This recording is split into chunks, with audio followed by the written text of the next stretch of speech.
पुण्यात्माओं, इस अमर कथा में अरुचि ना करना है। असंख्यों युगों के बाद तुम्हारा बिल्ली के बागों छीका टूटा है, ये इसको छक छक कर खा लो और कल्याण करा। गीता अध्याय नंबर 17 के श्लोक नंबर 23 में बताया है कि 3 मंत्र का जाप है उस जल को पाने का। ये मंत्र है उस सच्चिदानंद घन ब्रह्म के पाने का। ये सभी मंत्रों की हमने साधना करनी है, तब पूज्य वस्तु सच्चिदानंद घन ब्रह्म यानी पूर्ण परमात्मा प्राप्त होगा। ये है विधि।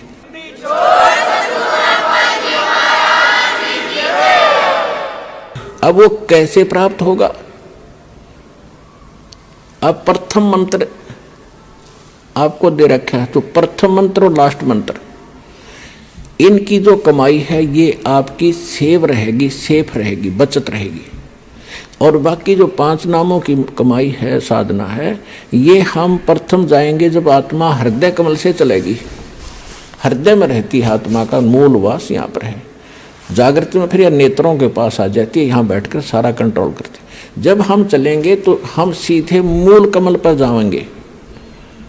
वहाँ पर गणेश जी की चौकी है, वहाँ बैरियर है। तो वहाँ जाकर के हम जब पहुँचेंगे, गुरु साथ होगा। जैसे वकील होता है तो उसके साथ साथ वो सारे काम कागज पूरे करता हुआ, अकाउंट क्लियर कराता हुआ आपका आगे चलता, जैसे सीए होता है, यो समझ लो। तो परमात्मा की आपको वहाँ से लेकर आखिर तक आवश्यकता पड़ेगी। अब वहाँ आप जब जाओगे, परमात्मा पहले ही आपके सारे अकाउंट क्लियर करवा के इनसे और त्रिकुटी में बैठा पाओगे आपको। जब आप यहाँ से चलोगे, संसार छोड़कर मूल कमल में जाओगे, जहाँ गणेश जी का कमल है, तो वहाँ आपके अकाउंट क्लियर, सारे क्लियर पाओगे और आपको तुरंत रास्ता दे दिया जाएगा। चलो जी जाओ, आप कागज पूरे आपके, जाइए।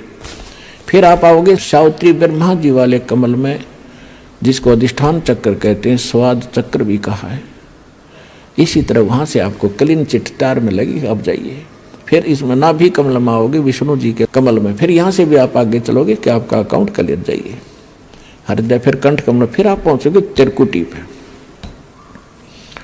जब आप त्रिकुटी पर पहुंचोगे, वहां परमात्मा मिलेंगे इस दास के रूप में।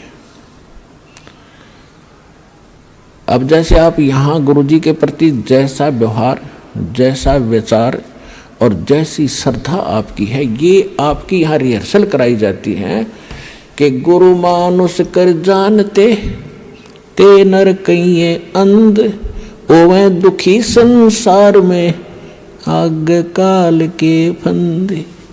गुरु को मानुष नहीं जाने, गुरु गोविंद कर जानियो, रहियो शब्द समाए, मिले जब दंडवतम बंदगी, नहीं पल पल ध्यान लगावे।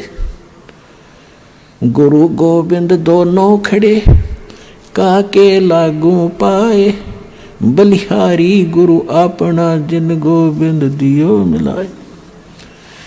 अब परमात्मा ने यह सिद्ध करना, हमारे को एक ट्रेनिंग दे रहे हैं कि जैसा व्यवहार आप इस दास के प्रति कर रहे हो, ऐसा ही भगवान के प्रति माना जाएगा। और जैसा आप दिन में रिहर्सल कर रहे हो, रात में सौपन भी वैसे ही आएंगे। तो संसार छोड़कर जब जाओगे, आपको सौपन सा बनेगा। तो जैसा आपकी आस्था यहाँ वहाँ तो सामने स्पष्ट नजर आओगी, तो वहाँ आपकी परीक्षा होगी। अब जैसे वहाँ गुरु जी के साथ भगवान खड़ा हो, आपने परमात्मा को देखा नहीं, केवल चित्र चित्र देखे हैं उनके, तो वहाँ जाकर आप किसको प्रणाम करोगे? गुरु गोविंद दोनों खड़े, किसके लागू पाए, बलिहारी गुरु अपना जिन गोविंद दियो लाए। यानी हमने इतना दृढ़ होना है इस मार्ग पर सफल होने के लिए। वो जो दास के रूप में होगा, वो भगवान ही होगा वहाँ पर। अब परमात्मा ये भी देखते हैं कि जैसे 120 वर्ष भगवान रह कर चले गए यहाँ पर, और इस दास के स्थान पर अगर वो आज होते तो आप तो पहचान तो सकते ही नहीं, क्योंकि जब भी ना पहचाना, क्योंकि जो लाहे का काम करें, एक लंगोटी ही बांध, धोती ही बांध के फटे पुराने कपड़ों में घूमे फिरे, सारा काम करें, तो हमने सोचे जनसाधारण आम आदमी है। तो इसलिए परमात्मा वो एक विधान बताएंगे और इसलिए दास को भेजा कि भगवान को पहचानवा दे, आपको पहचान करा दे और कैसे मिलेगा ये नियम बताओ। तो जैसी उस समय भगवान होते इस दास के स्थान पर आप जैसा व्यवहार करते तो भगवान ये सब आपके अकाउंट जमा होता रहता आपका कि इसका कैसा व्यवहार है, कैसा विचार है। तो अब दास ये देख रहा है, दास के प्रति जैसा आपकी भावना, जैसे आपके विचार, आपकी श्रद्धा है, तो आपकी वहाँ बुक में लिखे जा रहे। परमात्मा वाले स्थान के पास आपकी एक अलग से पैड है, आपकी बही है, आपका अकाउंट खुला हुआ है, एक फैक्स वहाँ जाता है। तो उस समय फिर आपका जैसा स्वभाव आप वहाँ प्रयोग करोगे त्रिकुटी पे, जैसा आप यहाँ कर रही हो एज इट इज होगा। फिर वहाँ से अगर गलती कर दी तो आपको फिर भी वापस पटक दिया जाएगा, वहाँ से भी आपको फेल होकर वापस निराशा हाथ लगेगी। यहाँ अलग बात है कि किया हुआ कर्म यहाँ ऊपर के ब्रह्मांडों में आप देवता बने रहोगे हजारों लाखों युगों तक, और फिर वहाँ आपकी पूरी पूंजी भक्ति नाश करा कर ये वापस पटक देगा धरती पे। तो इससे बचने के लिए जो पहले हम मार खा गए, हमने धोखे खाए, उससे बचने के लिए अब ये फावल पॉइंट बताए जाते हैं। इसमें दृढ़ रहना बच्चों, बार बार यही आपको बताया जाता है। जब आप त्रिकुटी पर पहुंचोगे तो वहाँ ये नीचे के मंत्र तो हो गए साफ, कंठ कमल तक सारे आपका हिसाब किताब हो गया। आपके साथ वो 2 मंत्र का जाप वो और साथ है। यहाँ कंठ कमल से लेकर त्रिकुटी तक जाने का बहुत लंबा रास्ता है। ये तो एक यहाँ तो मैप है, वहाँ ओरिजिनल चीज़ है। तो वहाँ जाने के बाद जब आप पहुँचोगे तो 2 मंत्र आपके पास होंगे, 3 मंत्र होंगे, उनकी कमाई आपके साथ होगी। ओम तो ब्रह्म का है, और दूसरा जो मंत्र सांकेतिक आपको दिया जाता है सतनाम में, वो अक्षर पुरुष का मंत्र है, सातसंग ब्रह्मांड के स्वामी का। अभी तक हमारे को 10वां द्वार का ही ढोल पीटा गया ऋषि व ऋषियों के द्वारा। और एक जम्मू के अंदर मधु परमहंस को आवे, कबीर पंथी को और कह का पता नहीं इसने, और वो कबीर साहब की किताब अधूरी सी बाणी पढ़ ली, 11वीं खिड़की एकादश, और वो छाती कुट्या करता ने कहा था मेरे जैसा किसी के पास ज्ञान नहीं, इस ब्रह्मांड में जो वस्तु है मेरे पास नहीं, और 11वां द्वार पा गया, 11वां द्वार इसे किसी ने बताया नहीं। कमाल के आदमी है। ये तो कबीर सागर में लिखा है, आपने पढ़ लिया तो कला टूट गया। भक्ति आपके पास नहीं, ज्ञान तुम्हारे पास नहीं, जबकि कबीर साहब ने तो 12वां द्वार बताया है, 11वां नहीं है। 11वां देश अक्षर पुरुष के लोक में जाता है, इसने उसका भी ना पता, वो सुन रखी है 11वां द्वार एकादश खिड़की लगी। अब क्या है, जो ओम नाम के जाप का कमाई है वो वहाँ त्रिकुटी पर अकाउंट करवा दिया जाएगा। धर्मराज के दरबार में जाएंगे, परमात्मा आपके साथ होगा इस दास के रूप में, और उनसे कहेगा भाई इसका हिसाब करो। गीता अध्याय नंबर 18 के श्लोक नंबर 66 में आपका विधान है, क्योंकि वहाँ जैसे वकील बताते हैं जजों के सामने जी ऐसा सा उस धारा में ऐसा लिखा है, ऐसा लिखा है, ये खरा उतरता है, तो जज उसको स्वीकार करता है। तो जाते ही अब जैसे कबीर साहब के एक शब्द है, कर ले गुरु वकील मुकदमा भारी है, भाई कर लो गुरु वकील मुकदमा भारी है। तो गुरु एक वकील का भी काम करेगा आपका। तो वहाँ जाकर के भगवान होंगे इस दास के रूप में, और वहाँ उनको कहेंगे जी आपके विधान में लिखा है गीता अध्याय नंबर 18 के श्लोक नंबर 66 में, सर्वधर्मान परित्यज्य माम एकम शरणम व्रज अहम तवा सर्व पापे भयमोक्षामि मा शुच। इसका अर्थ इन्होंने गलत कर रखा आज तक के अनुवादकर्ताओं ने। इन्होंने क्या कर दिया, श्री कृष्ण जी कह रहा है कि श्री कृष्ण मान रही थी तो कि तू सब धर्मों की सब पूजाओं को छोड़कर एक मेरी शरण में आ जा, फिर मैं तुझे सब पापों से मुक्त कर दूंगा।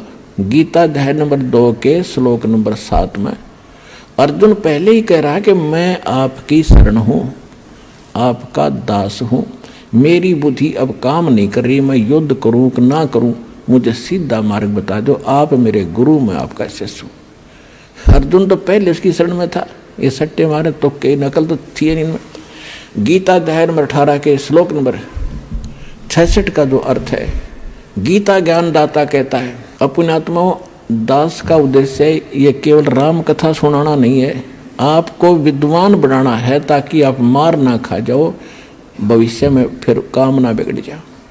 और बहुत आसान तरीके से आपको समझाया जा सकता है, 1 बार 2 बार 100 बार बताऊंगा, अपने आप हृदय में समा जाएगी आपके। इस झूठ को हमने लाखों बार सुन लिया तो सच्ची होगी, सत्य को भी सैकड़ों बार सुनोगे अपने आप, सत्य तो है ही सत्य, या तो ऐसा जगह बना देगी फिर कोई टस से मस नहीं कर सकता। गीता अध्याय नंबर 18 के श्लोक नंबर 62 में इसने कह दिया, अर्जुन तू सर्वभाव से उस परमेश्वर की शरण में जा, उसकी कृपा से तू परम शांति को, सनातन परम धाम को प्राप्त होगा। अपने विषय में 8वें अध्याय के 5 और 7 में कह दिया कि मेरी शरण में रहना है तो मेरा 8वें अध्याय के 13वां श्लोक में मंत्र बता दिया, ओम नाम का जाप है, इसको कर, युद्ध भी कर, मेरी शरण में रहेगा तो जन्म मृत्यु तेरी भी होगी मेरी भी होगी। अब ये 18वां अध्याय है, लास्ट अध्याय है, लास्ट ये मंत्र चल रहे हैं, अंतिम मंत्र, अंतिम अध्याय गीता अध्याय नंबर 18 के श्लोक नंबर 62 में उसने कहा। अब 63 में वो कहता है कि अर्जुन इब तू सोच विचार कर ले, जो मैंने गुप्त से गुप्त ज्ञान आज तक किसी को नहीं बताया वो तेरे को बता दिया। ये गीता का जो ज्ञान है ये अति रहस्य युक्त था, यो आज मैंने तेरे को बताया था, कभी पहले बताया था सूर्य को, और आज मैं तुझे बता रहा हूँ। सूर्य ये आग का गोला नहीं, एक देव है अलग से, जैसे बिजली महकमे का बिजली का अफसर होते हैं, मंत्री होते हैं ऐसे। तो कहता है ये गुप्त से गुप्त ज्ञान मैंने तुझे बता दिया, अब तूने जैसा अच्छा लगे वैसा कर ले। 18वें अध्याय के 64वें श्लोक में कहा कि एक और गुप्त बता देता हूं कि जिसके विषय में 18वें अध्याय के 62वें श्लोक में मैंने कहा कि उसकी शरण में जा, वो मेरा भी पूज्य देव है, इष्ट देव है। ये तेरे हित में बता रहा। 18वें अध्याय के फिर 65वें श्लोक में कहता है कि अर्जुन यदि तूने मेरी शरण में आना है तो मुझे नमस्कार कर, मेरा भक्त बन, चिंता ना कर, तो मुझे ही प्राप्त होगा। फिर 18वें अध्याय के 66वें श्लोक में फिर कहा है यदि तूने उसकी शरण में जाना है तो सर्व धर्मान परित्यज माम।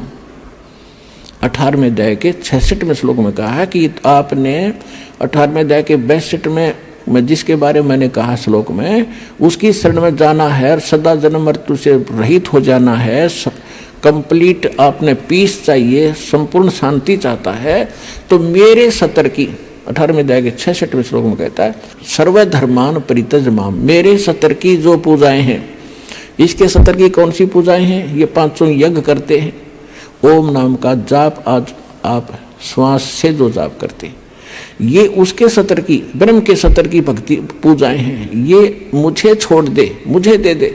और एकम शरणम व्रज, एकम माने जिसके बराबर दूसरा नहीं है, वो सर्वशक्तिमान। गीता अध्याय नंबर 15 के श्लोक नंबर 17 में जिसके विषय में कहा है, उत्तम पुरुषत्व अन्य परमात्मा इति उदाहरते, यह लोक धर्म अविश्य विवर्ती अवैश्वर।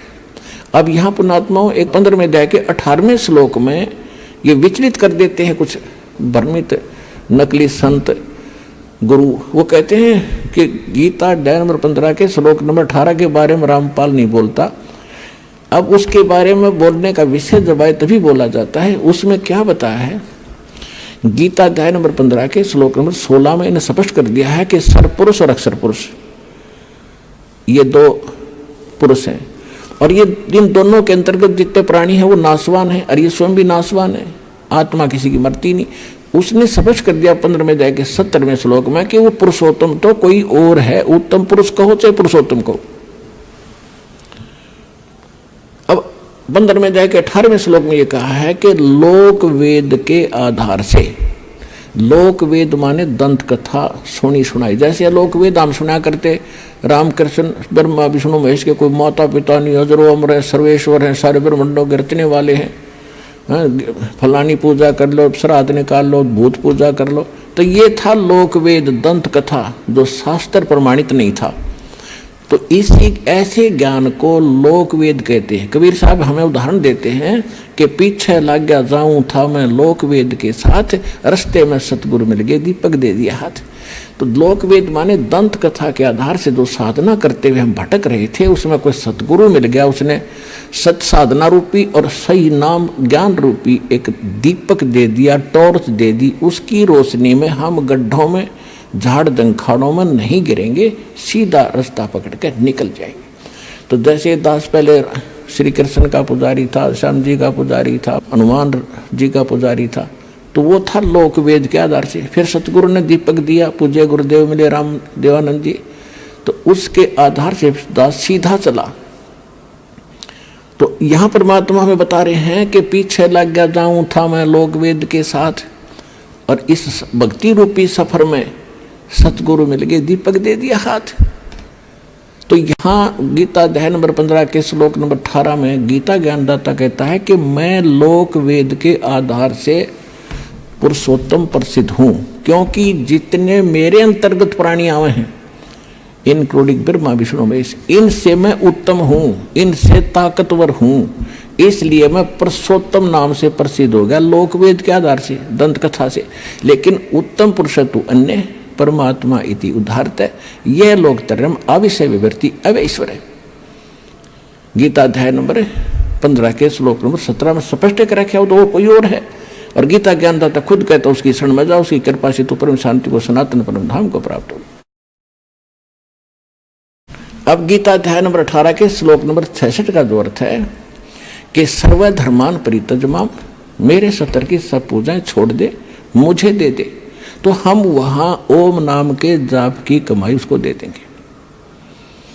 त्रिकुटी पर इसके लेखाकार धर्मराज के दरबार में जमा करा देंगे, ये वहां से आपको बरी कर देगा। अब आगे लेके चलेंगे परमात्मा आपको। अब 10वां द्वार तो इस एक पिंड और ब्रह्मांड के अंदर रह जाता है, शरीर उसी का एक प्रारूप है। इससे आगे निकलेगा फिर सूक्ष्म रूप से, फिर जाएगा 11वें द्वार पे।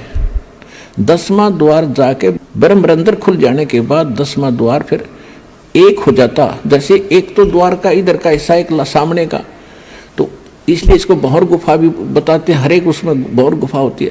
तो इसका लास्ट आखिरी एंड जो 10वें द्वार का जाके समाप्त होगा 11वें द्वार, आगे जाके 11वां द्वार पाओगा, जहां इस अक्षर पुरुष के लोक में प्रवेश करेंगे। वो 11वां द्वार है।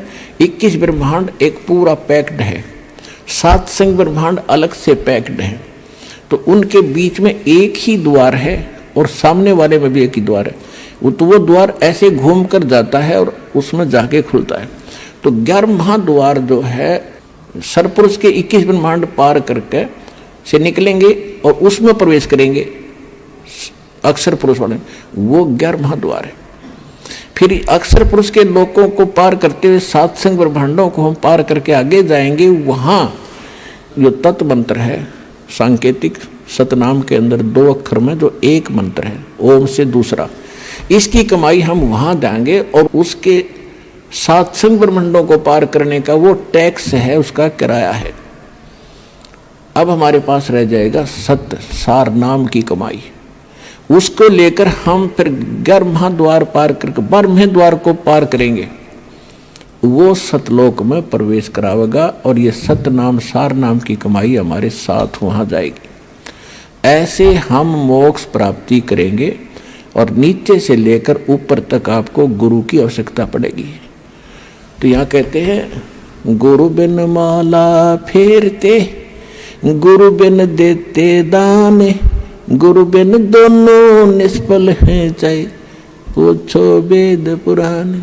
कबीर हरि जय रूठ जा, गुरु की शरण में जावे, कहे कबीर गुरु रूठ गए तो हर ना करे सहाय। अब रामानंद जी का प्रकरण अभी बहुत शेष रह गया है, फिर आगे बताएंगे, क्योंकि इन महापुरुषों को आधार बनाकर आपको यथार्थ ज्ञान से परिचित कराया जाता है।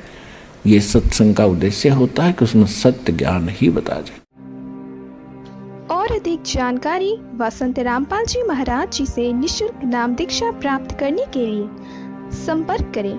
हमारे संपर्क सूत्र है 8222880541, 8222880541। 98805442। आप नीचे स्क्रीन पर दिए गए हमारे अन्य नंबरों पर भी संपर्क कर सकते हैं। विजिट करें हमारी वेबसाइट पर। हमारी वेबसाइट है www.jagatgururampalji.org।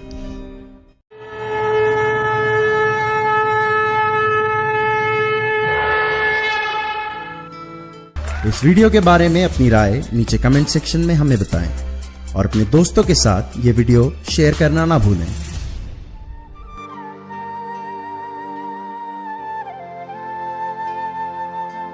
परमात्मा बंदी छोड़ कहते हैं भाई भक्ति करा करो गणी गणी।